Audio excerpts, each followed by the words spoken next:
About an hour ago, Daniel Dubois knocked down Anthony Joshua, knocked him into another universe, and I picked Anthony Joshua going into this fight.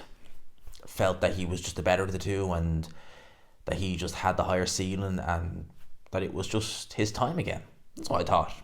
And obviously, I wasn't just wrong. I was very wrong, but I was also very wrong about Daniel Dubois. And I want to take this video to, I know he's probably not going to watch it, but I want to apologize to Daniel Dubois. Over the last, well, really over the last year, I have ripped this guy off. Now, I always quite liked Daniel Dubois. Certainly when he was a prospect, I looked at him, I liked what I seen. He was a big puncher, but yeah, there was a lot of things there that kind of made you think, oh, is he going to go that far? The Joe Joyce fight, we know what happened there. Obviously, if he rematched Joe Joyce now, I'd be making him for a favourite. I think a lot of people would. But we know what happened there. He had a chance to regroup. Frank Warren got him a crack at Trevor Bryan. He became regular WBA champion. You know, people will say he's a two-time champion, but he really, you can tell by even how he's interviewed. People are saying, "Do you feel like a real world champion?" And he's like, "Yes," because he is now. He was going into this fight, but he is now. The IBF is legit. It's not like the regular title. He is heavyweight champion of the world. There's no ifs or buts. No one can take that away from him. And in 2021, I seen the comeback and ultimately ended with Trevor Bryan. And then he fought Kevin Lorena, and I just thought to myself, maybe it'll do him some good, maybe it won't. Maybe it'll make or break him. Wanting to quit against a cruiserweight, really, in Lorena, who's not a noted puncher. And the knockdowns were even more worrying because they didn't appear to be concussive shots. That's not me saying he's a weak. If he had a weak chin, that right hand Joshua would hit him with would have knocked him into another universe. No, but it looked like a weak mind. And Vladimir Klitschko showed ways to hide a weak chin, but a weak mind is something altogether different. And I thought, okay, let's see what he does next. They put him in there with Alexander Usyk. And he has that moment in the fifth round where he lands a low blow. He thinks it was borderline. Fair enough, he's entitled to his opinion. But it was ruled a low blow. Usyk gets his time to recover. He ultimately, and he was never in trouble in that fight at all, really. He ultimately wins the fight, makes Daniel Dubois quit. And again, Dubois was never noticeably hurt in terms of being concussed in that fight. Certainly not from what I remember, what I seen. He just capitulated mentally, which in some cases you would argue is worse than capitulating physically. Because you could be with it mentally, you just caught with a good shot, your just legs won't do it, but you still want to go. But mentally, in a boxing ring, if you do it once, you're ever so likely to do it again. And I wondered what Frank would do with Daniel Dubois.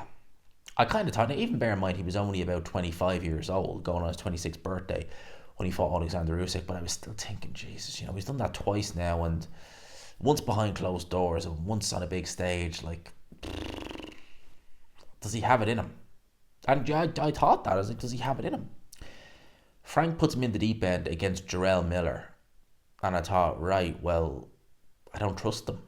You can go and watch the video. I picked Jarrell Miller in that fight to beat Daniel Dubois because I didn't trust him.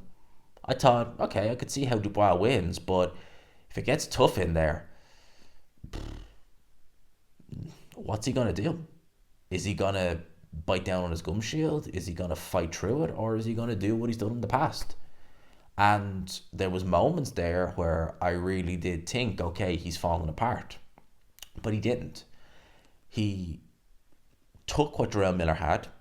He gave as good as he got. And ultimately he was able to get the win, a very good win, And obviously look what Jarrell Miller did in his next fight. I thought he beat Andy Ruiz, very good looking to get the decision. And that was a competitive fight. Apart from a couple of rounds in the early stages where Dubois had to absorb punishment, there wasn't. He fairly won that fight pretty comfortably. Then they put him in with Filip Hrgovic, a man who had handled him in sparring, and Daniel Dubois. I was there. I was at that press conference, and I was standing next to Proper Boxing, and I just looked at him and I just said, "You're just going to admit to being bad in sparring. Brilliant." I think those are exactly the words I used. And he said sparring counted for nothing, and evidently it did, because he went in there against Hrgovic, And he took shot after shot after shot. He took loads of shots. But he kept on coming. And there was no quit in him. And once he realised the tide was turning, he was like a bull in the china shop. He was like a man possessed. And he was able to get that win. And you're seeing a guy who, not even a year prior, had capitulated mentally against Alexander Usyk and quit. And now he's in there against brazen characters like Jarrell Miller, where he's under a lot of pressure and he's getting through it. He's thinking about things, but he's coming out the other end. He's coming out the good side. He's in there against Hrgovic, a world-ranked heavyweight, unbeaten, big puncher, and he's taking his shots. He's walking through them, and he's landing his own, and he's fighting through the pain, so to speak. And all this culminates in a fight with Anthony Joshua, where I didn't think he would. I thought he would, definitely has the power to stop Anthony Joshua, but I didn't think he'd win. I didn't think he'd go into this fight winning, and I said that in several videos. But he did. And in a year, it was early August, I think it was early to mid-August last year. Sorry, it might have been August 26th. I think that was roughly the date when he fought Alexander Usyk. So you're talking, as near as makes no difference, 13 months. In 13 months, this man has gone from quitting in Poland against Alexander Usyk in a world title fight, me and several others thinking, well, that's really as close to the world title as he'll ever get. Because I don't think he has it in him.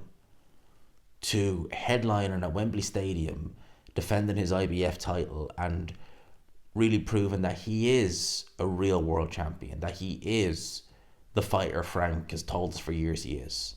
And he'd done that in a little less than 13 months. It really does show that if you can put what happened in the past to one side, if you can learn from those mistakes, if you can learn from your setbacks and come back stronger, I mean, you can do a hell of a lot.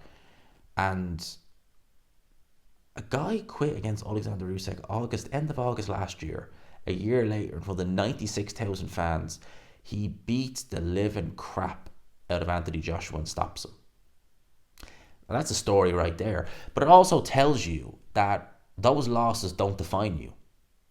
The losses are on Daniel Dubois' record, whether he likes it or not. They're there. They'll always be there. But what has he done since then? Has he learned from them? Yes. And more people are going to be talking about the absolute demolition job he did on Anthony Joshua, retaining his IBF title, than they will over the fact that he quit against Joe Joyce and that he quit against Alexander Usyk. That was then, this is now. And Daniel Dubois, I hope other fighters take inspiration from Daniel Dubois, what he did there tonight. In as much as you can lose, it's not ideal, but it's no problem really. When you think about it in the grand scheme of things, you've learned, you've improved, you've gone in with a different approach, you've gone in with a different mindset, you've taken those hard lessons and you've bettered yourself. And that's what Daniel Dubois has done. So I wrote him off. I really did. And I was completely wrong to do that. And I will hold my hands up and say, Daniel Dubois proved me wrong. And I also want to point out as well that this fight right here, Daniel Dubois, Anthony Joshua, this is why we love boxing. This is why with boxing, when you get a prediction wrong, is it really that bad? I'm not me trying to defend my prediction of picking Anthony Joshua. Listen, I've got loads of predictions badly wrong in the past. It will happen. I've got some very, very good as well. But I've got some badly wrong in the past. It will happen. It's happened before. And I have no doubt in my mind it will happen again. It's the way it is. Boxing is one of those sports where you get your prediction wrong, but the event and the magnitude of the fight and everything that took place, that's pushed to one side. It's irrelevant because you're so in awe of what you've just seen. And that's why I love boxing. There's no other sport. I love F1. I love football. But you see Man United play Man City, FA Cup final. They win. You're happy. Brilliant. Well done. Brilliant. But, that's it. You see Max Verstappen win the World Championship against Lewis Hamilton, Abu Dhabi 2021. That's brilliant. That's good. A boxing match, when you see what you see, and essentially what you've seen is a mismatch.